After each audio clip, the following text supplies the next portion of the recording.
இன்றைய நாளுக்காக கர்த்தர் தந்த பைபிள் வசனம்: கர்த்தர் மேல் உன் பாரத்தை வைத்துவிடு, அவர் உன்னை ஆதரிப்பார், நீதிமானை ஒருபோதும் தள்ளாடவிட்டார்.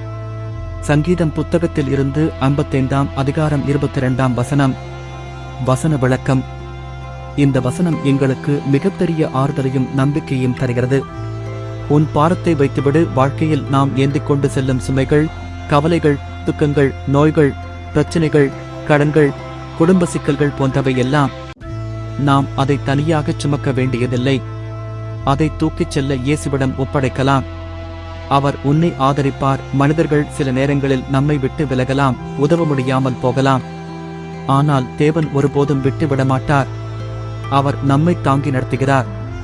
நீதிமானை ஒருபோதும் தள்ளாட விட்டார். தேவனை பற்றிக் கொள்பவரை சாத்தான் குலைக்க முயன்றாலும் தேவன் அவரை நிலைப்படுத்தி நிறுத்துவார்.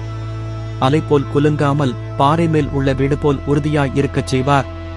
இது நமக்கு சொல்லும் உண்மை. நீ எவ்வளவு சுமைகளைக் கொண்டிருந்தாலும் அதை ஆண்டவரிடம் கொடு. அவர் உன்னை நிலைநிறுத்துவார். ஜெபம். அன்புள்ள பரலோக பிதாவே, இன்று உமது வார்த்தை எனக்கு வல்லமை தருகிறது.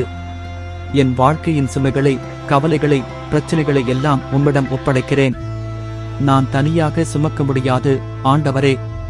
நீர் எனக்கு ஆதரவாக இருப்பீர் என்று உமது வார்த்தை சொல்கிறது. அந்த வாக்குத்தத்தத்தில் நம்பிக்கை வைத்து உம்மை பற்றிக் கொள்கிறேன். நீதிமானை ஒருபோதும் தள்ளாட விட்டார் என்று சொன்ன நீர் என் பாதங்களை உறுதியாக நிலைநிறுத்தி நடத்தும். சந்திக்கும் சோதனைகள் எவ்வளவு பெரியதாக இருந்தாலும் அவை என்னை வெல்ல முடியாது. ஏனெனில் நீர் என்னோடு இருக்கிறீர். இன்றைய நாளிலும் என் குடும்பத்தினருக்கும் எனக்கும் உமது சாந்தியும் சமாதானமும் அருள்வீராக.